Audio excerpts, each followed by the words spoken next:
Wander Franco. You went on mute. You muted yourself. You said Wander so many times you muted yourself. You were doing this whole great thing. YouTube, you got to watch that. But he just muted himself. Go ahead, do it again. Hello, Wander. Go ahead, do it.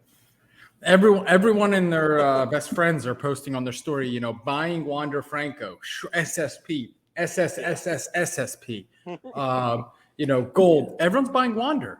People are pumped for the Tops release. Does that mean? No, they're buying Wander Gold or Parallels or SSP. They're not buying Wander. What do you mean by that? I mean, Wander's Tops base is not what anybody's posting that they're looking for. And the gold, remember, the gold is numbered to 2022. So there's, that's not a tiny amount, but it's not like pulling a Zion-based Prism. There's a limited supply of those, and everybody's after the limited supply ones. It's really funny. How many base ones do you think will be out? Oh, I opened one box and got two. So, 50,000 print run. Maybe even more. The base ones, there's going to be a lot. Do you think he has an MVP type of season? I think he's going to be very, very good. I think the American League is stacked this year. To say he wins the MVP is difficult, because think of the other young players in the American League. National League is stacked too, but there are some really good players, young players, returning players in the American League, and it would be difficult. I mean, the White Sox have a couple guys who could be the MVP. There's Yankees that are in the running for MVP, pretty much every year. Red Sox. I mean, there's a lot of really good players. I like that Tampa team. We'll get to see if they're, the weird science that they did, right? Trading away all their folks and bringing up young talent and the like. We'll see if it pays off. I mean, they've won, but they haven't won a ring, right? So you've got to figure that all of the stuff that they've done, all of the difficult seasons that they have, all the people they traded away, and all of the youth that they've had coming up, with Wander at the head of that line, it pays off if they win a ring, right? They got to win a championship. So I know it's tough to do that in baseball. Things happen, but.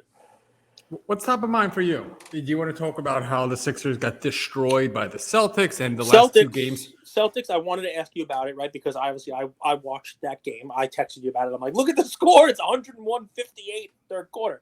And what's funny about it is I watched the whole fourth quarter, which was useless because it was like G League players by the time the fourth quarter came around. It wasn't really like watching those two teams anymore.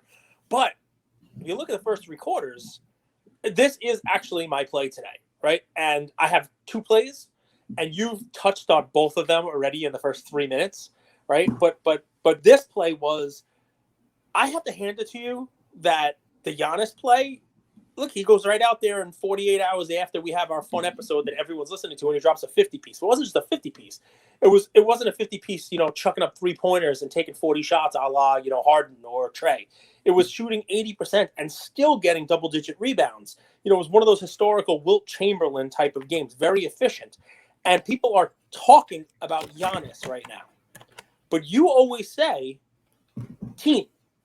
It's the best team, right? And Giannis, he's huge. He's awesome.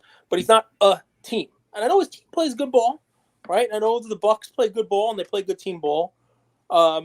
But if the Celtics can find a way to start playing as a team, there's been a lot of talk all year. You've talked about it also called this, right?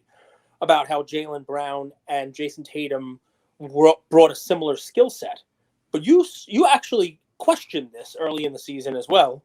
You said, what if they are able to find a way to play complementary basketball with the pieces that they have around them?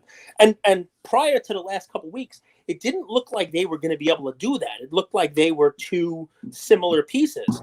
But they are playing well. I think a lot of it happens to be, it's really funny. It's momentum. They say in baseball, like, momentum's only as good as your next game's starter. I think what Boston really got good at was they figured out in the beginning of the game which one of the two of those guys had the hot hand, and then said, all right, our game plan is just going to feed that one, right? If Jaylen Brown can't miss, we're going to feed Jaylen. It's going to be Jaylen's night. And if Jason Tatum can't miss, it's going to be Tatum's night. So of those two guys, which one would you invest in, if either? Tatum, for sure. He's because cardboard he's the bigger relevant. name. Yeah, He's cardboard relevant. And Brown has some flaws in his game, unfortunately. Like he's very loose with his handle. Very loose with his handle. He's older. But I'll tell you, this team is just built well. Like this, if you kind of put away like the blown leads, they're just a well-built team in the sense that first off, they're huge. Like they're if their backcourt is Tatum and Brown, that's a big. They kind of remind me of CJ and Lillard, but taller, better defenders. Then you have Marcus Smart, who is he's just like kind of an utility player. He could do a little bit of everything. Yep. He runs the point now. And then you have Horford. Can be offense Williams. if you need him. You don't need him to play offense most of the time, but if you need it, he's there. He's scrappy. Reminds me of like a different kind of Dre.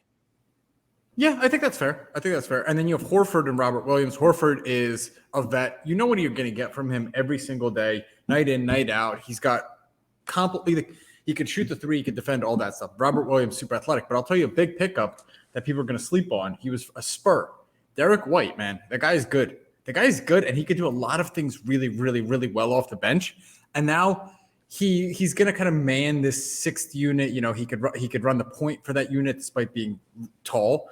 He could score. He could shoot the three. So I don't know. Some places have Celtics as winning the championship. I don't think they're that good, but it's interesting to watch. Ever since Kirk Goldsberry had them as number one efficiency on defense on offense. Remember we talked about that last week? Yep. I mean, and they beat some good teams, but we'll see. I don't think that they are. They also have a first-year coach, which is interesting. A first-year GM in Brad Stevens. So very weird, interesting team. I really don't have a good read on them. I don't. So I don't know what will happen, but it's interesting to watch them grow into their own. I'm glad you saw the articles too, because that was one of the things that drew me to it. You know, after watching them play the last couple of games. I mean, they're on a nice little winning streak. They're on a nice little run. But, you know, NBA is a game of runs, right? It's within the games, the teams go on runs, and then they go on runs, during the season, where they play, to their potential, and then they don't. Look at what the Nets have been doing before they beat, the poor Sacramento Kings. But there are so many articles out there saying, what was it, 538, right? The odds stuff, the ones that do analytics saying, these guys are going to win the title, which is, I mean, it's weird, right? I mean, it's a weird thing because we've talked about the East and we talked about the Bucks. You talk about the Nets if they could ever figure it out. And now with Simmons there, we talk about the Heat, right? We talked about Chicago. We talked about a ton of teams. We don't really talk too much about the Celtics. We talked about Philadelphia, right? And them adding Harden. Is it because Tatum's not a closer? Tatum is a closer. I just think they're second. I really believe this, Cage. I think the Bucks are far and away the best team in the league. I don't know why people don't see it, but I think that far and away, you could put the Suns up there because what Chris Paul is doing is just insane. It's literally insane to watch Chris Paul at 36, 37 years old navigate his team. But let's put the Suns aside. I just still think the Bucks are the best team. And I think, like when a pitcher, what do they call it when he finds his like slot, where he's got it down where he's releasing the ball. What's that called, Cage? I don't know. I know what you mean. Like the slot, slot I think might be the right word. Like, his release point. He finds his release point. It just clicks. And for a period of time, some pitchers do it for the greatest do it for their whole career, but some do it for a little short while. I think what we're seeing with Giannis is he's just found his slot when it comes to shooting. Not threes. I don't care about his three-point shooting. I care about his mid-range. Like a lot of his buckets yesterday were mid-range fadeaway jumpers. And now he becomes unstoppable if he can knock that down. And I think we could talk about Tatum. We could talk about all these other guys. But to me, still far and away, even with the Celtics win streak, all that stuff, the Bucks are the best team and Giannis is the best player in the world. So let me throw something out there for you. I think Giannis is great. I think he's the best player in the league. Nobody cares. Why? People are slow to adapt. They're looking for the shiny new toy. Giannis was the shiny new toy for a while. I know he wasn't the greatest rookie of all time, really. But that's the issue, right? Mean, they're looking for the shiny new toy, and Giannis came from 2013. I mean, I guess this is, I mean, it's one of these guys here where I just think his game is, I mean, I don't want to say boring, but people just don't get excited by Giannis. They just don't. And I think it's very different. See, it's funny. You said, I mean, I was trying to lead you here when I asked which one of the Celtics would you be more inclined to invest in? And we said, is it going to be Tatum or Brown? And you said Tatum because he's more cardboard relevant, or he is cardboard relevant, right? Now, obviously, no one's going to argue that Giannis is not cardboard relevant. He clearly is. But is he missing that something? Is he missing that, I don't know what it is. I mean, he's an exciting player. He dunks like crazy, right? He makes the highlights. He scores the points. Is it just one of those things where either you're a fan of him or you're not, and it's hard for, new people to come in? Like you see every year, now there's a ton of LaMelo fans. I know it's the shiny new toy, but even going back, like you have people who are fans of other players. Lillard was 2012, and when Lillard didn't win a championship, but when he went nuts in the bubble, right? Or when he had those 40 straight, 40-point games, 10 straight games, people were, oh, wow, Lillard's the greatest. He became, the greatest player of all time. That doesn't seem to happen with Giannis. I mean, I know there was a little, bump with his cards, but there doesn't seem to be that, like, oh, wow, he's the greatest. And it's weird because I think if you go back for the last decade, you could make an argument that the best player in the league for the last decade was either LeBron, Curry, or Giannis every one of those years. Durant. I don't know. I don't know if a full season. The MVP. That doesn't mean you're the best player in the league. I mean, that's. You think Jokic is better? I mean, MVP is an interesting thing. But I say you can make an argument. You want to throw Durant in? That's fine. It's still great company. It's still saying that Giannis is one of the greatest guys out there. But think of those names, right? There is a crazy, fan base for Curry, for LeBron, even KD. There are people who just collect KD. There are people who collect Giannis, but not as many. You know what I mean? And the people who have Giannis, they're not like Giannis collectors. They have a Giannis as part of their collection. You know what I mean? It's like, all right, let me grab one. Why do you think that is? People typically overcomplicate their investments, their lives, their strategies time and time again.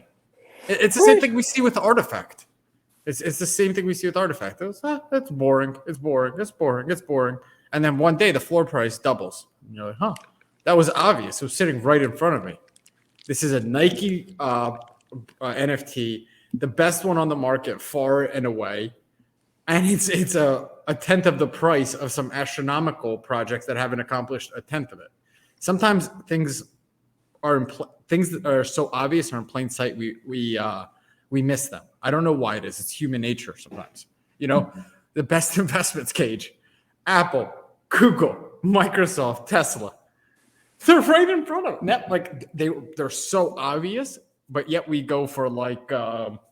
We try to find like the next one because it goes back to your human nature of we want to be first. There's a bit of sometimes we want to be first more than we want to make money. All right, I get it. And, there are people who look at that and they can't be first on Giannis. Giannis, I think a lot of it is it's difficult to get the momentum back after you lose it. And Giannis really hasn't done anything to lose the momentum. He won a championship, but that card more than any, it's one of the poster child cards. The Luka base, the Zion base, I think the Giannis base, those were like the Mbappe also. Those were kind of like the poster children cards of this, recent run up and then crash down. I think that is a lot to do with it as well. That people are hesitant to get back into the the Giannis market because his cards have just come down so much. Looks like you're coming back in now, so that's good. But yeah, I mean, we'll see what happens. I think if I were picking what's going to happen in the East now, it's wide open. But yeah, I mean, it'll be difficult to bet against somebody like Giannis. So my Tatum play is interesting, right? Do you know? Oh, you disappeared on me again. Anyway, I'll start talking, guys. It really depends on your personal preference on this one. I looked at like Tatum's 2017 Prism parallels. and you talk about like your numbered ones and your low pop ones that everybody is, trying to get into, and you compare those to like the Prism Silver, right? And interesting to note is that the Silver in 2017, which was his rookie, it doesn't have the pop that the 2018 guys have. Even though it's Tatum and everybody loves Tatum, or people were into Tatum, he doesn't have the kind of pop that like Luka and Trey and the guys that have come after him have. But the silver pop is still pretty high. But the card can be had for between $850 and $1,000. That Prism Silver 10. If you want to get a 9, that's fine too. But here's where I went with this, right? You're talking about several $1,000s if you try to buy one of the numbered parallels, one of what people normally consider the low pop parallels. But here's the thing. Andrew actually just touched on a really important thing, talking about how sometimes the best investment is right in front of your eyes and people refuse to acknowledge it. We've talked on this show a couple of times about the Hyper Prism, and that the pop on that is really low and that it'll catch up to the silver at some point in time, and it did. This one's a little different because we've seen color match become a thing, right? And we've seen the color match cards, like the Trey Red that I had, even though it was at a $299, sold for more than a blue would because it was a color match on a team. The color match on Tatum is a retail. The color match is the green, and people don't love the green. But here's a fun little thing: the silver sell for about $1,000. The green sells for about $2,300. The last one actually sold yesterday, $2,300. Check it on eBay, 23 and change. So yeah, it's more than the silver. But you want to take a guess, comparison-wise, between the green pop and the silver pop? The silver pop is about $750, let's call it, right? I bet there's 50 greens. The green's like $150. It's 1/6, right? So it's 2.5 times the price, but 6 times more rare. Now you're getting into a card that one has the added bonus of a color match, but also has you could call it low pop, especially for modern basketball, a green parallel, the color match parallel, to be like 100 and change of it, 170, whatever it is. Basically, it's 1/6 of the of the pop of the silver. So I like that. You could buy a PSA 9 for $500. I think Tatum's going to go on a run the second half here. Am I saying that Boston's going to win the championship? I think it'd be silly for anybody to say any team right now is going to win the championship, because the top of both conferences are stacked with amazing teams. And what we've just seen with the NFL, and I know it's not the same sport, is that any team that gets there and picks up momentum and gets on a run can go. The Rams, while they were good, were not a team that many people were picking in week 12 to be the winner. They weren't the 1 seed in the NFC. They were having a hard time with teams in that division. And the Bengals most certainly were not the team that people thought were going to come out of the AFC. While they were both good, and we had a great Super Bowl and we had a great playoffs, the same thing is kind of going on right now where these teams are feeling themselves out. And I could probably throw out 4 teams in both sides that you would not be shocked if they made it to the finals and or won the championship. So that makes it a little bit difficult to hang your hat on this is going to win a championship, but you don't have to. Andrew's Giannis play, Giannis is going to be playing meaningful games. I think you'd be surprised if the Bucks didn't make the Eastern Conference Finals, right? That would be a surprise. So that he's going to be playing meaningful games in the postseason. I think the same can be said for Tatum. Eastern Conference Finals, we'll see. But I think he's going to make the playoffs. They're going to play meaningful games. He might drop 40 in a playoff game, and then this card that you're picking up now and whatever grade you're picking up, if you don't believe he's going to advance to the next round, you don't believe the team's going to advance, you have an exit, or you can, buy that card and hang on to it for next season. Tatum's young; he's not going anywhere. And just before I move on and let you get into your play, just a quick little note, right? You talked about your Ben Simmons play. And you got a little heat for it because it was like, hey, buy it now and then sell it when he comes back, right? Sell it when he comes back. And the argument was you're screwed because, if you sell it right before the playoffs, Ben Simmons sucks. He's not going to do anything, and you're dumping that on somebody, right? Well, apply the same thing to the play that I had on Joe Burrow. Now, no, I'm not comparing Joe Burrow to Ben Simmons, but why not? They're both young, they're both talented. Who the hell knows what's going to happen, right? And who knows if Ben Simmons is going to be a play even better? He might be amazing. He might be amazing. He doesn't have to carry a team 100%. But here's the fun, right? So Burrow, I bought him low, and I sold him right before the playoffs. Kind of like what you're talking about with Ben Simmons. He comes back, sell, right? You can get exit. Well, I sold for literally half of what the same card just sold for in the PWCC weekly auction. So you don't know whether I'm dumping it on somebody who's going to be one holding the bag. The person I dumped it on doubled their money in like 3 weeks. So, let's not, I don't have a crystal ball. I got balls, but they're not made of crystal. And, this is, let's take it easy here. I think what we're trying to do is we're trying to find some plays that make sense. And right now, if you watch the games, you're watching Tatum and the Celtics play at a pretty high level.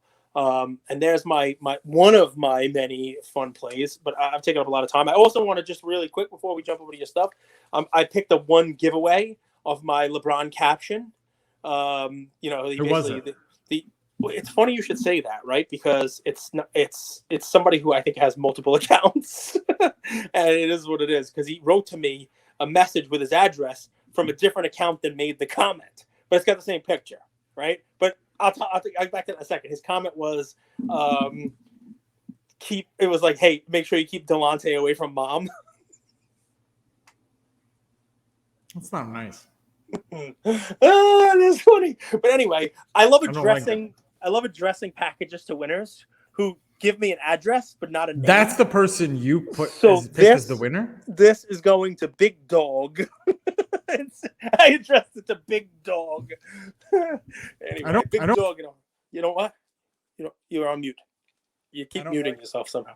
You don't like what? This guy. I don't like people that make those kinds of jokes. That's what? Not funny. I think it's hilarious. Why is it not funny? It's your giveaway. You could do whatever you want. You can fucking send him a ring or a Rolex. Yeah, but why all of a sudden? I mean, somebody commented about using the Drake hot sauce in the condom. There was some interesting, comments. I'm all for jokes. I don't like bringing moms into jokes. I don't think that's appropriate. I don't think you should ever talk about anyone else's family. Man, that's not where I go with jokes. Attack me. Come at me. But that wasn't really an attack. I mean, that's a funny thing that happened, and it kind of ruined the whole locker room. Was, I guess, the point. I mean, yeah, I thought it was witty. It's your giveaway. It's your giveaway. You can do whatever you want. I don't know, man. Every episode, you find a way to make me feel bad. How does that make you feel bad? Because you're saying it's my giveaway, and I shouldn't be rewarding this type of humor because it's unfortunate. I mean, it's bad, and it doesn't meet your high level of moral standards. I didn't say that about you. Like you. I didn't say that about you. It's your giveaway. You could choose not whoever. Yeah, but by choosing someone that you don't approve of, I don't approve of their jokes. You're foisting that disapproval onto me for selecting him as the winner. And it makes me want to go in the corner and cry. I got to tell you. It makes me sad. Fair. It makes me sad. It's not about you. I didn't like his joke. Which joke did you like? And by the way, guys, I have no shortage of slabs. So I like all of your jokes. I think you're hilarious. You're one of the funniest people I've ever met, and you're really smart and witty. Oh, you have a photogenic memory. You're really good at your job. You're a great podcast host. Photogenic memory. That's like someone who takes photographs well. Anyway, so with your brain. Keep commenting. Photographic memory. Keep commenting on that. I got more slabs to give away. Big Dog, you'll get yours. Assuming your mailman knows who Big Dog is, and it shows up at the right address, you'll get your slab. I don't even know what I threw in there. Something. You said before this you have 2 plays, Cage. Is that correct? I do. I have 2 plays, but I want to hear yours first because we don't have to give 2. I know soccer's on today, and you want to go watch the beautiful game.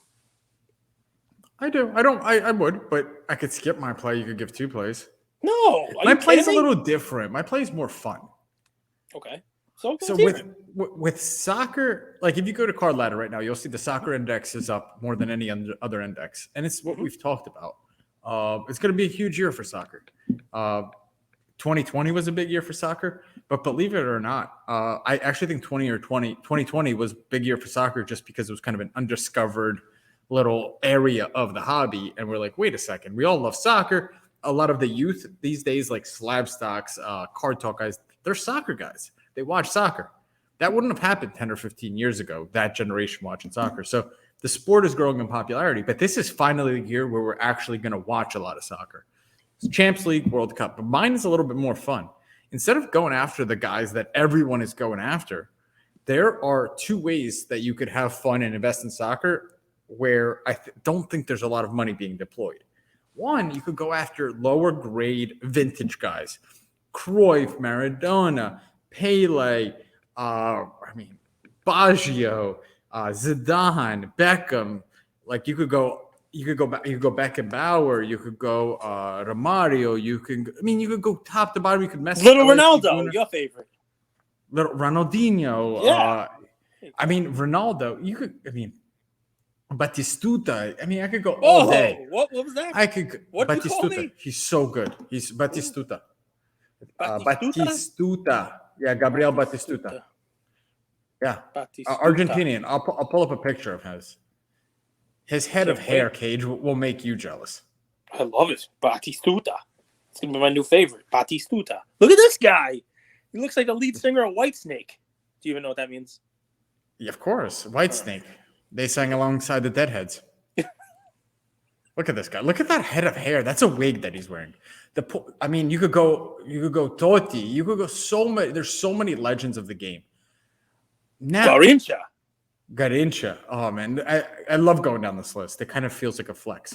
I know a lot of names. No, I know a lot of names. I don't. You could also go Kaboom of veterans. Now, there's not a lot of Kaboom cards, but like one I pulled up, there's two of them, so there's not a lot of these. But Didier Drogba, I love Drogba. I loved him on Chelsea. One of my favorite players, Mikel Essien, another guy. There are these veterans that sometimes get inserted into the Kaboom sets that people don't want because they're not playing. I would go after some of those guys. Like a Drogba PSA 9 Kaboom was $300. To compare that, Pulisic Kaboom is like $10,000. Now, if you guys never seen Drogba play, go watch Drogba play. Go watch Rob Van Persie play. Like, go watch Van Nistelrooy play. Some of these legends have got inserted into Kaboom sets, and they're throwaway cards for people. And if you're a fan of Arsenal, Man U, Chelsea, and you want to invest but don't want to break the bank, take a look at some of these legends. Yeah, man. Landon Donovan. Pull up a Wayne Rooney. Landon Donovan. I remember watching him score. Remember that goal in the 91st minute where he tapped it in? I think it was Algeria to send us through. I wouldn't get it, Landon Donovan, but yeah. Brian McBride. There you go. I mean, it's an investment, but it's fun. Right?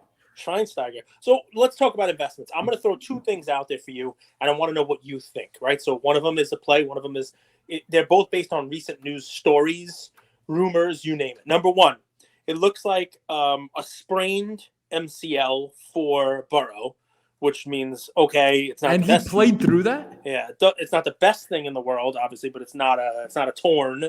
You know what's interesting about your ligaments in your knee? So your ACL ruptured, you got to rebuild it. All the other ligaments, you have to surgically repair them. Your MCL repairs itself. Yeah, it doesn't need surgery, is what they're saying. How fascinating is the body?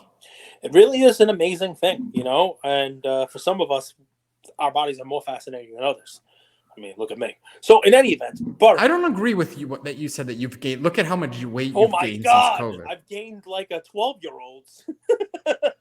We've all gone through some things, Cage. You've also, you've learned a lot. You've built a lot of relationships. You've helped a lot of people. I could have done that and not got fatter. You're right. Lose weight, you schmuck. God, you're so fat. Man, I got to starve myself to the Mint Collective, which, by the way, there's an awesome show there. A lot of people messaged me after that post and were like, hey, and I'm like, are you going? They're like, yeah, is there a show there? And I'm like, of course there's a show. It's like a full-on marketplace. So, I reached out. Mint Collective is going to be doing, a little more press about it this week, just so that everybody understands what there is there. Still a month and change to go. So it really is. It's way more than a card show, but there is a card show, like on steroids. So, if anybody has any questions, reach out to us. I'm excited for it. So Burrow. Joe. If you look at some recent sales, and give credit to our pals at Slab Stocks, they do a very good job with this with good graphics.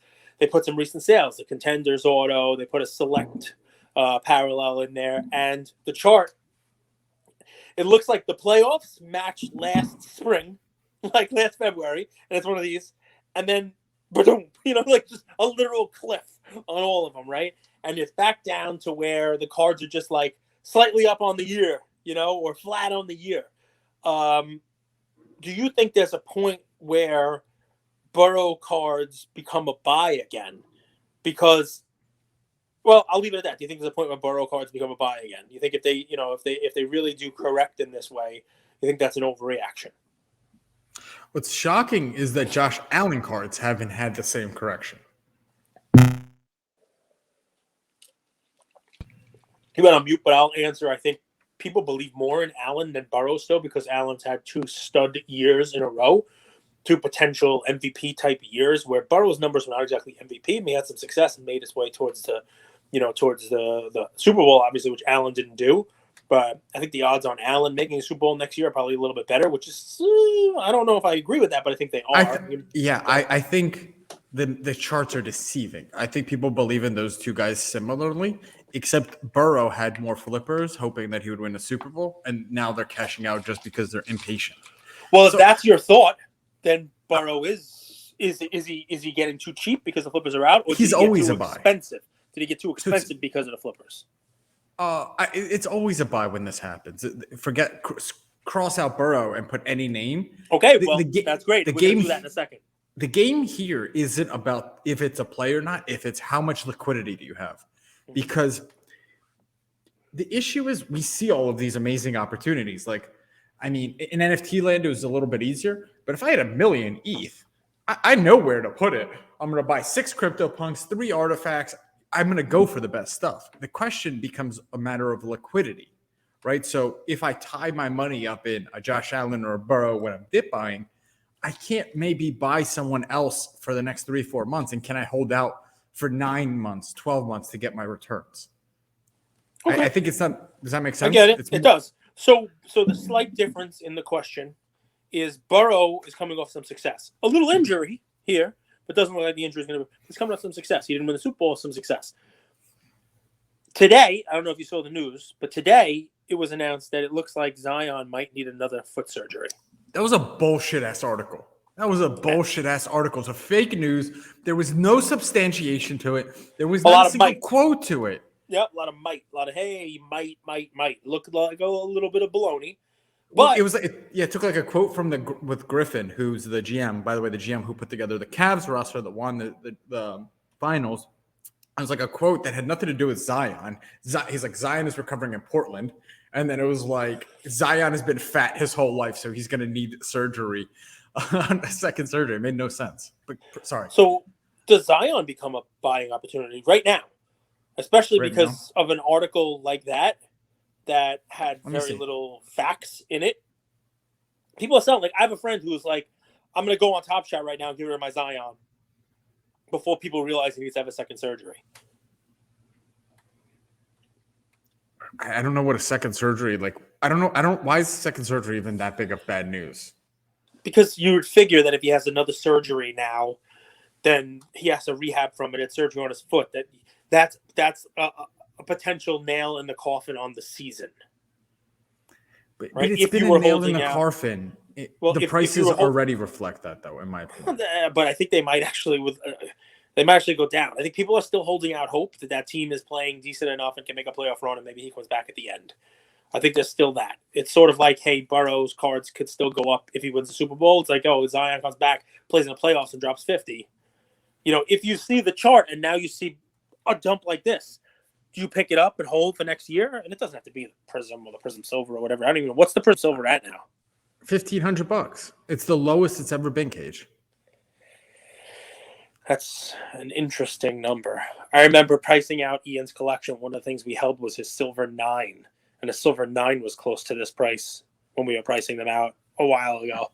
And we didn't sell it because he pulled it out of the pack. But $1,500. I mean, I could see the silver going down to $1,000. I think I could see a silver doing well in a trade, right? Someone doesn't want it.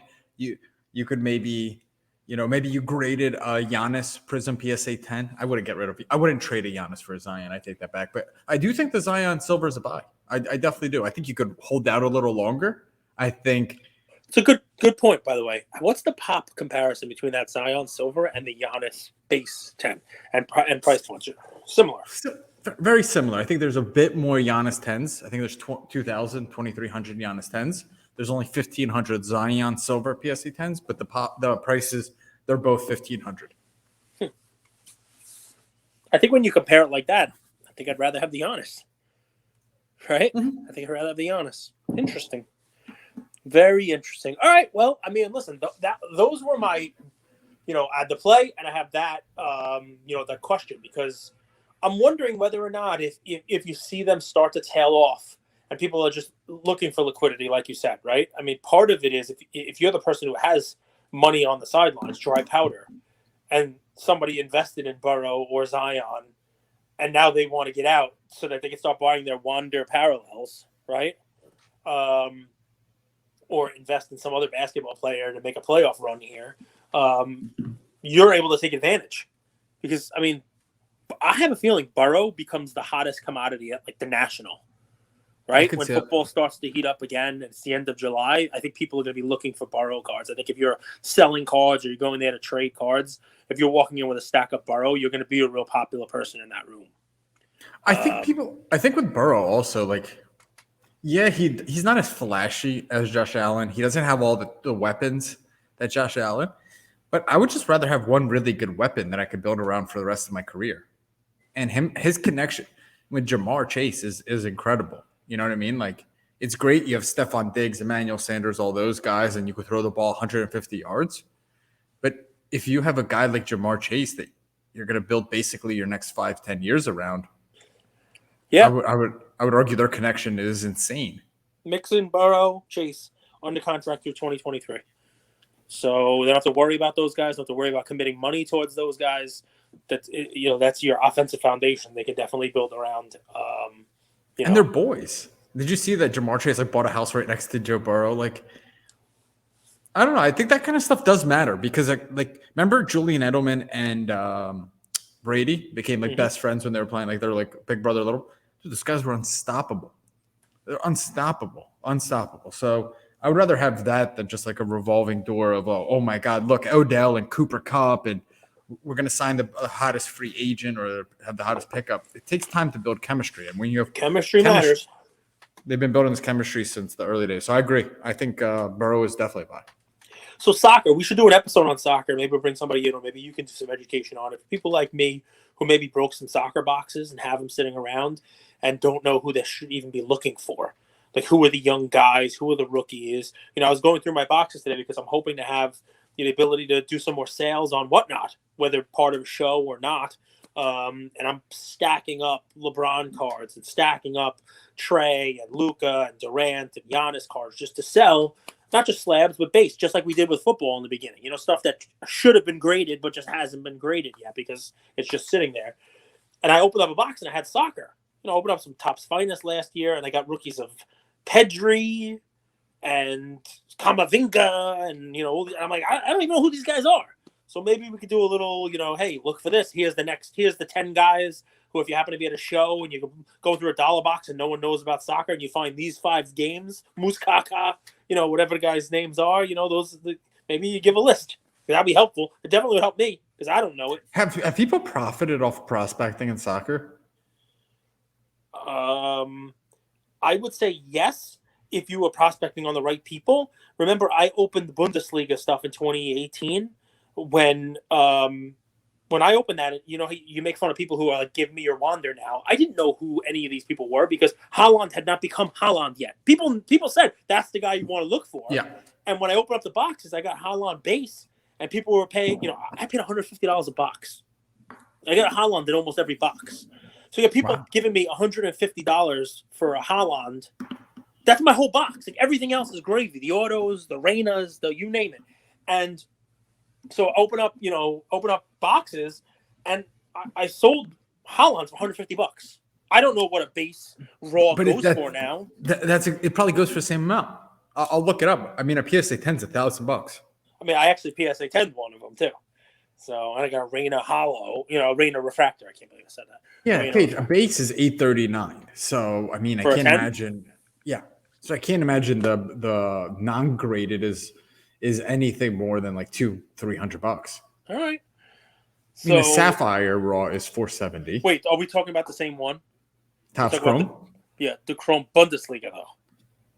Yep, Topps Chrome Bundesliga. Yep, Haaland Bundesliga.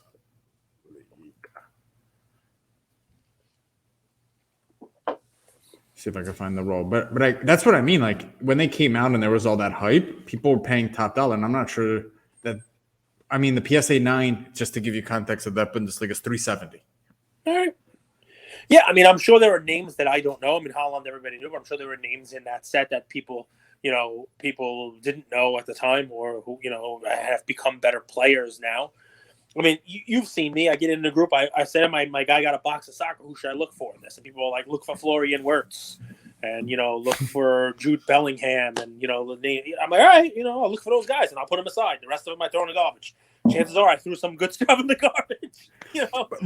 But even that, like, none of those guys are anybody's, and you probably would have been better buying Pele, Messi, Ronaldo. I'm sure. Right? But you could say that for almost everything. I mean, look not at baseball though. Not in baseball. You're better off buying Tatis. You're better buying Really? Vladdy. Really? Yeah, Tatis were $80, $70 for a PSA 10 of his base card in a PSA 10. What's it at now? No, but you had okay. Those were at the peak. Depends on your window. You know what I mean? Fine. Yes, they were $70, $80, $50, and they went up to 3 and change, definitely. But I don't think they're 3 and change anymore. They're $100 right now. So same kind of thing. Same kind of thing.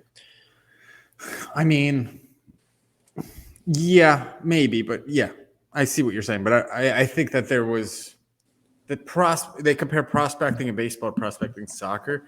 I think that's a little bit overblown. I don't think the prospecting in soccer is to the point where it is in baseball. I think soccer's the GOATs. Baseball, you could have hit on Tatis or Vladdy and really made some good money. I think the comparison that's being made there is the Bowman prospecting.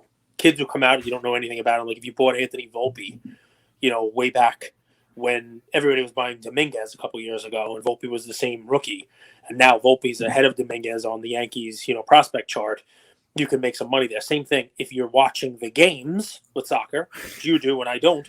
Do you even watch the games, bro? Yeah, maybe we gotta get you a shirt that says that. It would be the same thing as if you're buying, soccer prospects that people haven't heard of yet, but you watch the game, so you know that eventually they're going to move up. They'll move up a league. I'm not even going to pretend to know how the soccer leagues work. I wouldn't even know. I just know don't buy MLS. There you go. You gotta love it. My buddy plays in Nashville.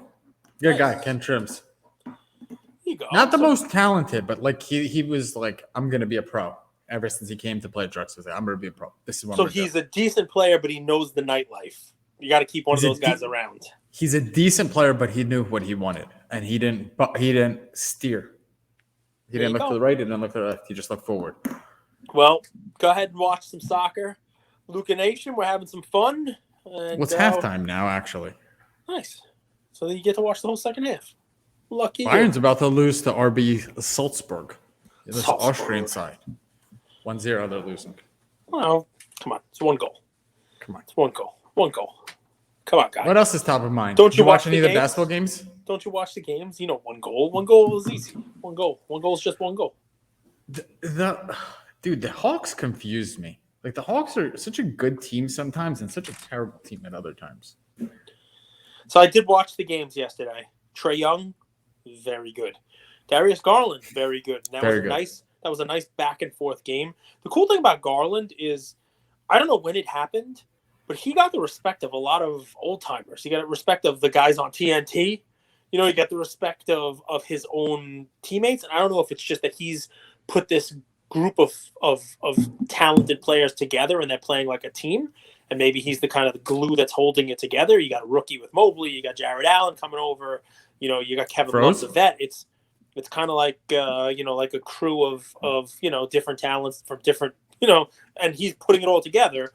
Whereas Trae, you got all these athletes and there's no like glue holding it together. But who would you rather invest in long term? You have, let's say, $3,000 and you could go, put it into Trae cards or Garland cards. Where would you put it? I have a rule about NBA investments, and I don't like investing in NBA players who are not taller than me. That's kind of a fair rule, I think. You know what I mean? So I don't really want to. I think that's fair. You know who I think is cardboard irrelevant, and I can't wait for it to change, because Ian has his jersey, but I don't own any of this guy's Jared cards. Allen. No. Fucking good. He likes Jared Allen too, but no, this guy's much better offensively. You could make an argument that he's one of the most talented big men in the league that gets no credit for it at all. Karl Anthony Towns, man. Talk about being cardboard irrelevant, mostly because of where he plays. But if Edwards is going to be something, and that team is going to be something, and they're going to start to be relevant, Towns is a beast. Did you see him play last night, shooting a three? I mean, I think he had like 39 and 15 or so, just gaudy numbers that get lost when Giannis has 50 and Trae has 41. But that's his game. He's always just a notch below what all of the big headlines are, but he just does it as a big man. Dunks, throws down the ball. Also, a good 3-point shooter. Real. He's very unlikable, though. Do you feel that as well? Yeah, it's weird. Like he doesn't. He's whiny. He has these very annoying gestures. He definitely doesn't look like the crowd loves him, even in his own home, games. But the talent is undeniable. I agree with you. And very low pop, right? 2015. Yeah. I mean, there's not a lot of his stuff. Is that right? He's a hell of a player. I agree with you. I definitely agree with you. Base, there's only 1,300 base. $100 for his card cage. You could have it. All right, How much? I'll buy some. Silvers. That'll be the cage. kind of 130 silvers. Let's just give you guys context. So wow. There's 130 silvers. Same year. Devin Booker, Karl Anthony Towns. 130 silvers for Booker, 130 silvers, and a PSA 10 for Towns. Booker's silver is probably 3,500 now. Towns is 560. All-time low, despite having an amazing season. He's the kind of guy who will come back to this episode or the card ladder value at 5 and change now, and you'll pass by that card at a show, maybe at Mint Collective or the National. It's $500-$600, maybe even less this offseason, because I don't expect that team to do anything this year. But next year, when Edwards has another year under him, and that team is doing things and making some noise, a la like what the Grizzlies are doing this year, or Cleveland, you name it, when they're actually playing and people are talking about them making noise in the playoffs, and people start looking at Karl Anthony Towns cards again, we're going to be like, remember when it was $500, $550 and you could buy it? Why didn't everybody just buy those then? It's that's part of the fun of the hobby, This Minnesota team is not far away. They're not far away. Anything else? Let's wrap. They're about as far away from you as you can get, but that's not what you meant. They have a decent. I'll take that back. I'm not a big D'Lo guy. I don't like D'Angelo Russell very much. I haven't said it. Notice when I said, next year when it's calling it down, it's another year under Anthony Edwards. I did not say D'Angelo. I mean, he's a good player. But yeah, I mean, the thing that also we have to keep in mind, I don't know how to explain this. Maybe you could help me kind of get it out. Like when you have the situation Joe Burrows in, yep. It makes it very clear for the general manager what they need, right? Yep. We add this, and this, and we're going to get this, right? Very simple creation. We add an offensive line, maybe a better safeties is what you said. I don't know football well. We fix this. No, and this. We're going to be good. Line. They need cornerbacks. Like get rid of Eli Apple. Minnesota, I don't know what they need, right? I don't know the next piece. I do. Tell me. I do.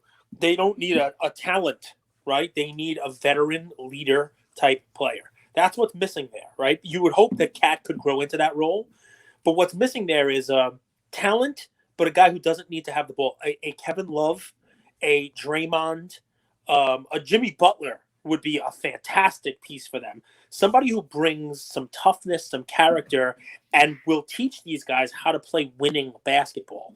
Because right now what you have is you have youth, you have guys who can get out there and get theirs, but nobody telling them how to play together as a team. And when you say they're not that far, I think that's the piece that's missing. Somebody like that, I think, Kevin Love does not get enough credit for what's going on in Cleveland. And I'm sure that he's teaching them how to play, how to practice, how to get the most out of their teams, how to make sure that they're doing, they're running practice the right way, and then it shows up in the game.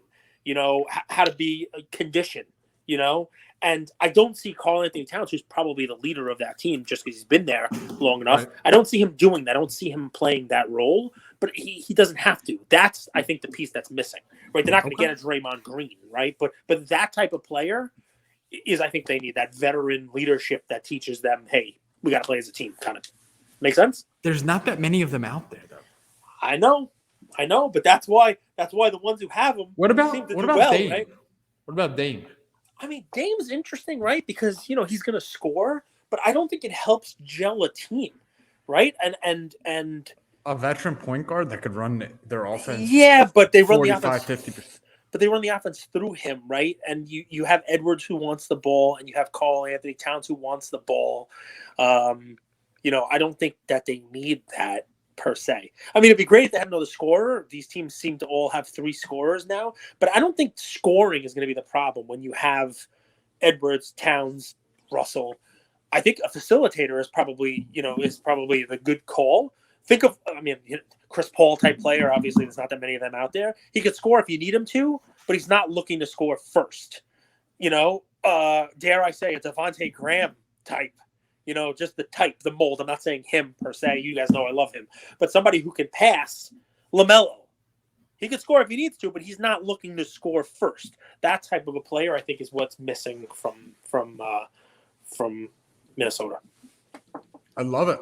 Luka Nation, that's another episode. We'll be back tomorrow. Cage, love you, man. You're a legend. Any final words before we end the broadcast? No, I want you to end it. I want you to do a hello and a custom hello. I love it when you do it. I went on OpenSea. I checked out the hits. I was going to buy and support. I like supporting people in the hobby, even if they have ideas that make no sense and have no utility to them. I didn't know which one to buy. Yeah, I didn't think the hits were that good. Yeah, I did. There was an Edwards, which I like Edwards, but it was like a gold, circle something. It wasn't like I was expecting. Is there a 101 Edwards rookie? I'll grab that, a logo man, something. I looked. I think 15 of them had been purchased.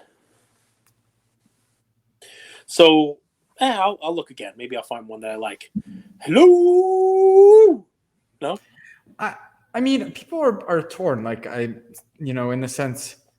Hits the app. You want to support someone that's building a business in the hobby, but at the same time, they're like, are you just kind of selling me a video of a break? But you know what's with NFTs, you could layer on extra utility down the road. I don't know, man. I'll tell you where it is potentially cool. Not for this, right? Like for you or me to be buying them, but if they really expand this and they put it in such a way where the breakers who are involved in the project advertise that if you are in a break and you hit a 1-of-1 of these 5 players in our break, we will make that into an NFT and we will buy that for you. You will have that NFT to mirror your card.